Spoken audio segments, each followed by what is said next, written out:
Morning बच्चों, आज class 8 का सामाजिक एवं राजनीतिक जीवन और पार्ट 2 है और इसमें इकाई 5 है और आर्थिक क्षेत्र में सरकार की भूमिका और जन सुविधाएं, अध्याय जन सुविधाएं है। तो देखते हैं अभ्यास प्रश्न इसमें पार्ट 2 में क्या बाकी है उसको ध्यान से सुना। प्रश्न है कि अपने इलाके की पानी, बिजली आदि कुछ जन सुविधाएं देखें तो क्या उनमें से कोई सुधार की गुंजाइश है। तो आपकी राय में क्या किया जाना चाहिए तथा इस तालिका पर कुछ तालिका दिया है। पानी, बिजली, सड़क, सार्वजनिक परिवहन क्या उपलब्ध है, उनमें से सुधार के आदेश। देखो, सबसे पहले पानी अब नल जल की सुविधा हो गई है। नल जल की सुविधा के अनुसार सब लोगों को जो है यानी घरों में अच्छी तरह से पानी पहुंच रहा है, बहुत ही अच्छे पानी, क्योंकि पानी से अनेक बीमारियों को दूर, मैंने जो लोग आयरन की ज़्यादा पानी पीते हैं तो उसको पानी जो है स्वच्छ पानी मिलता है। इससे लोगों में बहुत अच्छी तरह मैंने स्वास्थ्य की सुविधा मिल रही है। और सड़क भी अब गली गली में सड़क सरकार द्वारा बना रही है। बिजली भी है। बिजली मान ली कि ये इस गांव में 2018 से पहले बिजली नहीं था। 2018 में सरकार द्वारा घर घर में बिजली, अब सरकार की यह भी भूमिका है कि सरकार सबसे पहले की अब फ्री बिजली कर दिया है। फ्री बिजली, फ्री पानी, इतना सुविधा दे रही है तो इससे अच्छा और सरकार बहुत अच्छे काम कर रही है। तो देखते हैं कि इसमें क्या तालिका है और इसे क्या भरते जा रहे हैं और क्या भरते हैं। चलो ध्यान से सुनो। प्रश्न देखो, पानी देखो क्या उपलब्ध है। तो जी हाँ, पानी उपलब्ध है। घरों में पीने के पानी दिन में 2 बार 2-2 घंटे मैंने लिए जाते हैं। उनमें से कैसे सुधार। देखो, जल बोर्ड द्वारा आपूर्ति पानी प्राय तथा मटियाला होते हैं, इसलिए पेयजल की स्वच्छता होना चाहिए। पानी की अवधि तथा दाब बढ़ाया जाना चाहिए तथा क्योंकि इसे जोर से वह ऊपर की ओर मंजिल पर बिना बूस्टर पंप के नहीं चढ़ सकते, यानी कि उस पर ऊपर चढ़ाने के लिए तब घरों में पानी जाएगा। बिजली, जी हाँ, ज़्यादातर बिजली ज़्यादातर आती है। दिल्ली जैसे बड़े शहरों में बिजली घंटों तक होती है तथा ज़्यादातर इसमें सुधार किया जा सकता है। ज़्यादातर बिजली कटने से पहले बताया नहीं, बिजली की आपूर्ति बढ़ती तो जानी चाहिए। विशेष प्रकार से औद्योगिक क्षेत्रों में बिजली नहीं काटनी चाहिए। सड़क, जी हाँ, दिल्ली के लगभग सभी हिस्सों में सड़कें बनी हैं। सड़कें बहुत टूटी फूटी, जहाँ भी सड़क टूटती है तो मरम्मत जल्दी होना चाहिए और तथा सड़क बेहतर होनी चाहिए। सार्वजनिक परिवहन, जी हाँ, दिल्ली में सार्वजनिक परिवहन उपलब्ध है। दिल्ली की जनसंख्या तथा अपने आने जाने वाले लोगों को देखते हुए बसों तथा मेट्रो जनसंख्या भी बढ़ानी चाहिए। मान लीजिए कि जहाँ सुविधा है तो जहाँ कम, मैंने मान लीजिए कि ज़्यादा भीड़ भाड़ के इलाकों में ज़्यादा से ज़्यादा सरकार को सुविधा परिवहन के रूप में करना चाहिए। चलो नेक्स्ट क्वेश्चन है सातवां, क्या आपके इलाके में सभी लोग उपरोक्त जन सुविधा का समान रूप से इस्तेमाल करते हैं। तो विस्तार से बताएं। मान लीजिए कि हर इलाकों में ये विस्तार से नहीं होता है, कुछ इलाकों में, कहीं दूर दराज के इलाकों में वहाँ सुविधा की कमी होती है ज़्यादातर, तो उसे उपलब्ध सरकार द्वारा चाहे कुछ जन यानी गाँव के मुखिया द्वारा भी कराया जाता है। ठीक है, देखते हैं इसमें कैसे कैसे सुविधा उपलब्ध कराया जाता है। ध्यान से सुनो और बहुत अच्छे क्वेश्चन है। इसमें देखो ध्यान से कि जन सुविधाएं सभी लोग समान रूप से इस्तेमाल नहीं करते। दिल्ली एक महानगर है तथा यहाँ बहुत सी जन सुविधाएं उपलब्ध है। दूसरे शहर में, कस्बों तथा ग्रामीण क्षेत्रों में अपेक्षा यहाँ सुविधाएं अधिक है, लेकिन फिर भी यह सुविधाएं सभी लोग समान रूप से इस्तेमाल नहीं करते हैं। जैसे पानी, दिल्ली की कुछ संपन्न तथा कॉलोनियाँ जैसे कि Kalkaji, greater Kailash, east of Kailash जैसे इलाकों में पानी की किल्लत है। यहाँ इलाके में पथरीले हैं तथा यहाँ भूमिगत जल स्तर बहुत गहरा है। नीचे पत्थर होने के कारण बोरवेल से पानी प्राप्त करना भी मुश्किल है। यहाँ के लोगों को जल आपूर्ति के लिए टैंकर का पानी खरीदना पड़ता है और अधिकतर लोग यानी बोतल बंद पानी पीते हैं। जो खर्च नहीं उठा सकते हैं वे दिन में एक बार मुफ्त टैंक से पानी लेते हैं। दिल्ली में जल बोर्ड हर इलाके में दिन में एक बार मुफ्त टैंक से पानी देती है। दिल्ली जल बोर्ड द्वारा हर इलाके में दिन में एक बार मुफ्त पानी देना पर्याप्त नहीं है। पानी की चोरी और तथा पानी के लिए झगड़े झुग्गियों में आम बात है। तो कुछ लोगों को जो घरों में पानी भरना चाहते हैं उन्हें सुबह 3-4 बजे उठकर पानी भरना पड़ता है, क्योंकि पानी सुबह केवल 2 घंटे के लिए ही आता है। बिजली, देखो बिजली की क्या है। बिजली दिल्ली में ज़्यादातर सभी जगह उपलब्ध है। यमुना पार या औद्योगिक क्षेत्र में अभी भी बिजली की कमी है तथा गर्मियों में कमी और तथा अधिक होते थे। कई इलाकों में तो 8-8 घंटे बिजली की कटौती की जाती है।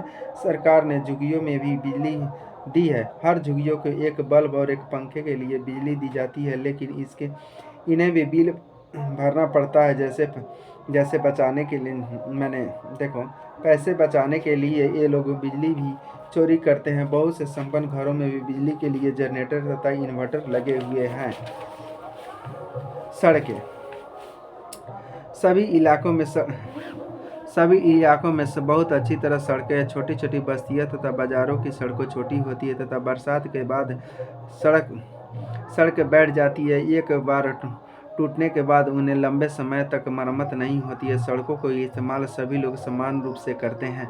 सार्वजनिक परिवहन देखो, सार्वजनिक परिवहन क्या तरह है। सार्वजनिक परिवहन में बसों का प्रयोग आर्थिक रूप से निम्न तथा मध्यम वर्ग के लोग करते हैं। बसों में बहुत भीड़ रहती है, क्योंकि बसों में सफ़र करने वालों की संख्या बसों की संख्या से बहुत अधिक है तथा मध्यम वर्गीय संपन्न लोग भी भीड़ भरी इलाकों से यातायात से बचने और तथा समय बचाने के लिए मेट्रो रेल या का इस्तेमाल करते हैं। दफ्तरों में आते जाते हैं।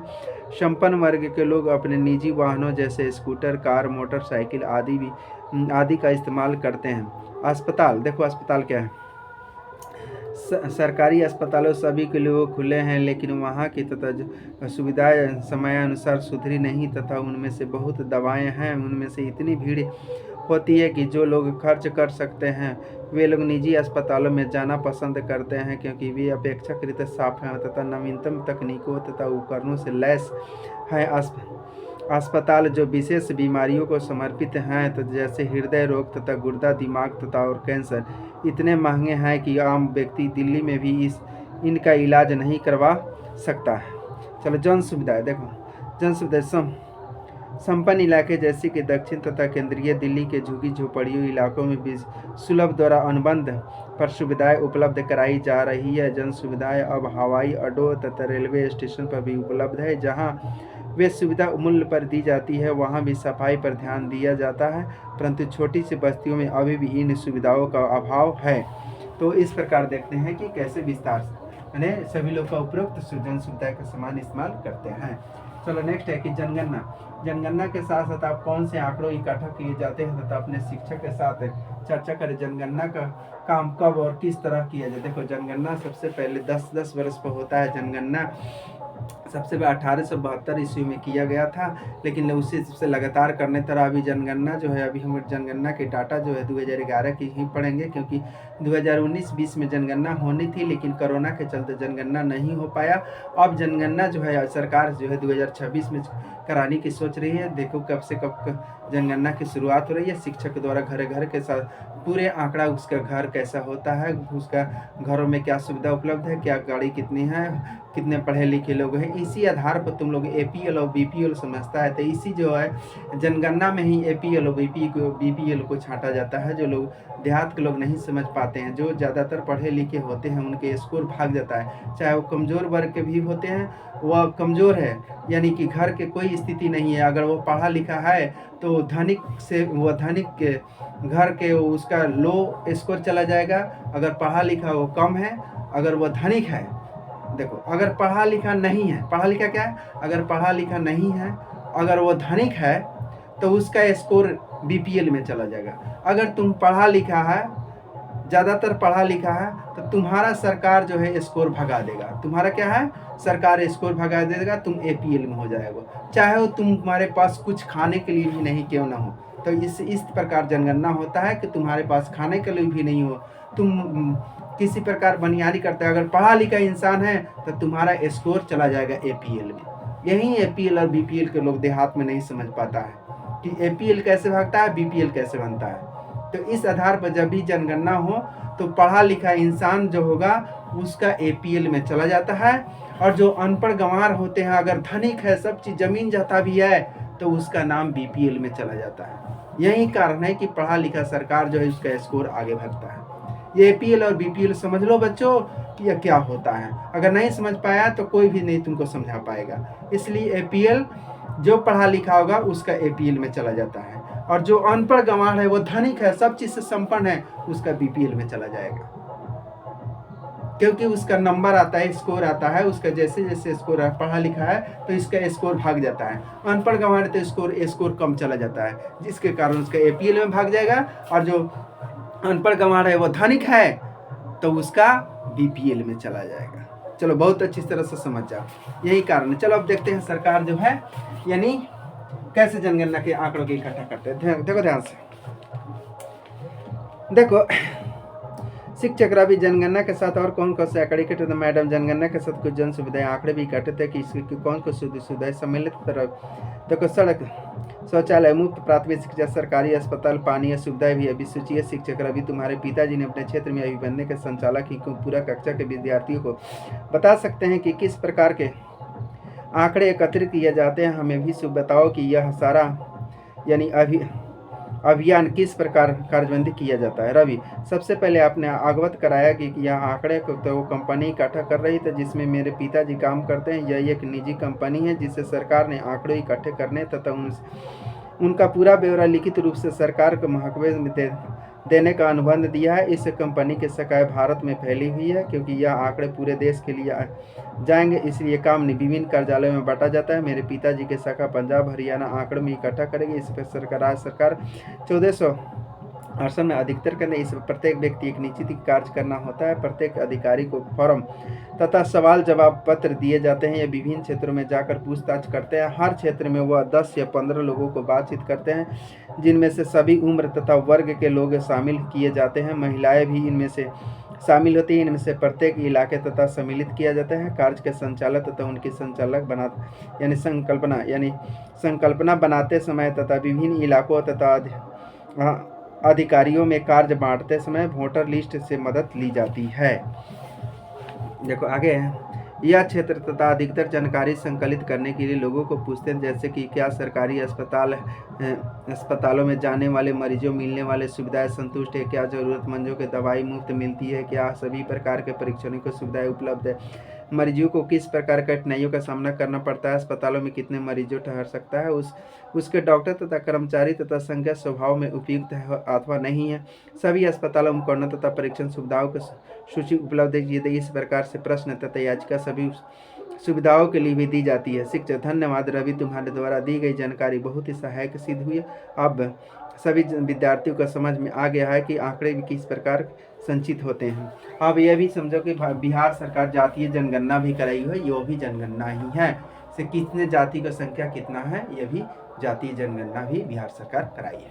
चलो देखते हैं लास्ट क्वेश्चन कि हमारे देश में निजी शैक्षिक संस्थान, स्कूल, कॉलेज, विद्यार्थी, तकनीकी तथा व्यावसायिक प्रशिक्षण संस्थान बड़े पैमाने पर खुलते जा रहे हैं। दूसरी तरफ सरकारी शिक्षा संस्थानों का महत्व कम होता जा रहा है कि आपको राय में इसका क्या असर हो सकता है, चर्चा कीजिए। देखो सबसे पहले सरकार को जो है, सरकार शिक्षकों को तो बहाली करता है लेकिन उसको सुविधा उपलब्ध बहुत से कम देता है। मान लीजिए कि जो बच्चे हैं तो उसको अपने से किसी बच्चों को डांटना, किसी को गार्जियन आ जाता है और भी तरह तरह की सुविधाएं। मान लीजिए कि शिक्षकों लोगों को अभी देखो अभी 5-6 महीना से एक जो है क्योंकि SIR यानी कि जनगणना की यानी वोटर लिस्ट के काम के चलते जो है 5-6 महीना 6 महीना टीचर स्कूल से बाहर रहा था। कैसे बच्चे पढ़ेंगे, तो शिक्षा पर असर पड़ेगा कि नहीं पड़ेगा, तुम लोग बता सकते हो। मान लीजिए कि किसी शिक्षा है तो कुछ जो है कि जिसका प्रॉब्लम है दूर है, आने जाने की सुविधा नहीं है, वो मन में अब बहुत तरह के संकोच की थी, मैंने वो अफसोस करते हैं, तो वो जो सुविधा जिसको उपलब्ध है वो पढ़ाना नहीं चाहता है, यानी कि एक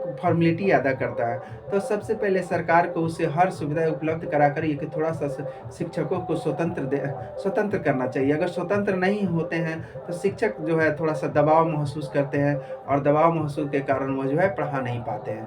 अभी जो है सरकार जो है पूरे भारत में SIR का काम चला रही है, तो यह वोटर लिस्ट सुधार का काम चल रहा है तो SIR करा रही है। तो SIR कराने का मतलब मैंने शिक्षक की ड्यूटी लगाया जाता है। तो शिक्षक जो है आज यानी कि 5-6 महीना अगर स्कूल से बाहर है तो क्या बच्चे पढ़ेंगे, तुम लोग अंदाजा कर सकते हो।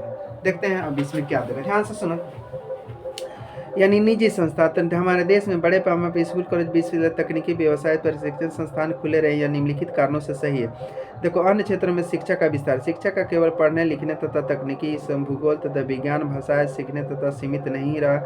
शिक्षा का स्थान अब जीवन के अन्य क्षेत्रों में भी विकसित हो रहा है तथा शिक्षा का आवश्यक सरल कामों के लिए भी बढ़ती है, जैसे कि दफ्तर में बैंक कोई फॉर्म भरना तथा केवल सड़क पर लगे किसी विज्ञापन को पढ़ना। शिक्षक में लोगों की जागृति जो उत्पन्न करना तथा उन्हें जीवन की भी चुनौतियों का सामना करते हैं की क्षमता प्रदान करते हैं। निजी शैक्षिक संस्थानों में विभिन्न प्रकार तथा विशिष्ट प्रकार की शिक्षा सभी के लिए उपलब्ध कराई जाती है। निजी शैक्षिक संस्थानों में बेहतर सुविधा तथा तकनीकी, नवीनतम तकनीकी तथा जानकारी से भी लैस होते हैं।